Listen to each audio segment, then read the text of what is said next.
जारी बयान में हमीरपुर संसदीय क्षेत्र के वरिष्ठ प्रवक्ता संदीप सांख्यान ने कहा कि माननीय उच्च न्यायालय ने कांग्रेस के जिन 6 विधायकों को भाजपा सब्ज बाग दिखाकर जगह दर जगह तीर्थ करवा रही थी और उनकी 6 विधायकों और भाजपा को करारा झटका लगा है। संदीप सांख्यान ने कहा कि मर्यादा पुरुषोत्तम की बात करने वाली भाजपा को चाहिए कि इन 6 विधायकों को जिस तरह से केंद्रीय रिजर्व पुलिस बल और हेलीकॉप्टर की सेवाएं प्रदान की हैं, उसी कड़ी को आगे बढ़ाते हुए उनको उपचुनावों में भी अपनी मर्यादा पर कायम रहते हुए भाजपा के टिकट पर चुनाव भी लड़वाएं। तब भाजपा को पता चलेगा कि जन भावनाओं से खिलवाड़ करके क्या परिणाम मिलता है। संदीप सांख्यान ने कहा कि भाजपा को समझना चाहिए कि जन भावनाएं ही राजनीति की बुनियाद होती है। उन्होंने कहा कि देश और प्रदेश में स्थिर सरकारों को गिराना भाजपा की रणनीति बन चुका था और उसका खामियाजा अब भाजपा को हिमाचल प्रदेश के आम चुनावों और उपचुनावों में भुगतना पड़ेगा। संदीप सांख्यान ने कहा कि जब उच्चतम न्यायालय का फैसला पूर्ण रूप से आएगा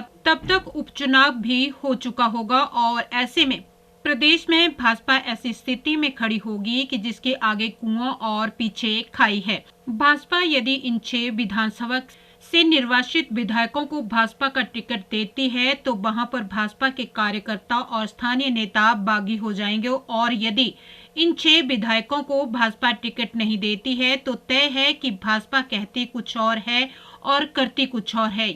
और ये भी तय होगा कि भाजपा कांग्रेस को कूटनीति मात देने की फिराक में खुद ही कटघरे में खड़ी हो चुकी है। अब ना तो भाजपा के पास कोई विकल्प बचे हैं और ना ही इन 6 विधायकों के पास कोई अन्य विकल्प बचे हैं और ये प्रकरण आम चुनावों से पहले सुक्खू और कांग्रेस सरकार की पहली जीत अंकित हो चुकी है। संदीप सांख्यान ने भाजपा को नसीहत देते हुए कहा कि नीति भी छलबल और बाहुबल की राजनीति को पसंद नहीं करती है। बिलासपुर से राजेश चंदेल की रिपोर्ट। बुनियाद जन भावनाएं होनी चाहिए और जो परिभाषा राजनीति की गढ़ी गई है, जितने भी विद्वान जिन्होंने राजनीतिक शास्त्र लिखा है, तो राजनीति का मतलब क्या होता है कि हमने जन भावनाओं के अनुरूप काम करना।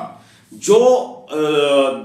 6 फरवरी को हिमाचल प्रदेश के अंदर, हिमाचल प्रदेश विधानसभा के अंदर जो घटना घटी, आज माननीय उच्चतम न्यायालय ने जो उनको अगली सुनवाई की डेट दी है और कहा है कि अब नोटिस जारी कर दिया जाएगा, तो मैं ये लगता है कि अब ये माननीय उच्चतम न्यायालय जो है वो इसको पूरी तरह से पूरे सरोकार से सुन के इसको डेट के आगे ऊपर तारीख के ऊपर तारीख दिया जाएगा। इन बिटवीन क्या है कि जो हमारे चुनाव इलेक्शन कमिश्नर है उन्होंने तारीखें जो है तय कर दी गई हैं आम चुनावों के साथ साथ उपचुनावों की। अब भारतीय जनता पार्टी से पूछना चाहता हूं कि जो भगवान मर्यादा राम की बात करते थे, मर्यादा पुरुषोत्तम राम की बात करते थे, वो ये बता दें कि आज की डेट के अंदर, आज की तारीख के अंदर वो किस तरह भारतीय जनता पार्टी की स्थिति वर्तमान परिप्रेक्ष्य में हिमाचल प्रदेश में ऐसी हो चुकी है कि उनके आगे कुआं है और पीछे खाई है, क्योंकि उन्होंने जो राजनीति है वो जन भावनाओं के खिलाफ की है। उन्होंने चाहे छल बल का उपयोग किया, चाहे धन बल का उपयोग किया, चाहे बाहुबल का उपयोग किया। आज जो सिंपैथी आज उन्होंने अगर आज की डेट में भारतीय जनता पार्टी इन 6 विधायकों को इनके हलकों से चुनाव लड़वाती है, इनको टिकट देती है, तो वहां पे भारतीय जनता पार्टी के जो स्थापित नेता हैं या कार्यकर्ता हैं, वहां पे एक बहुत बड़ी भगदड़ मचने वाली है। तो वहां पे ये तय है और ऊपर से जो 6 विधायकों की जन भावनाओं के खिलाफ होने के जो इनकी जो व्यक्तिगत जो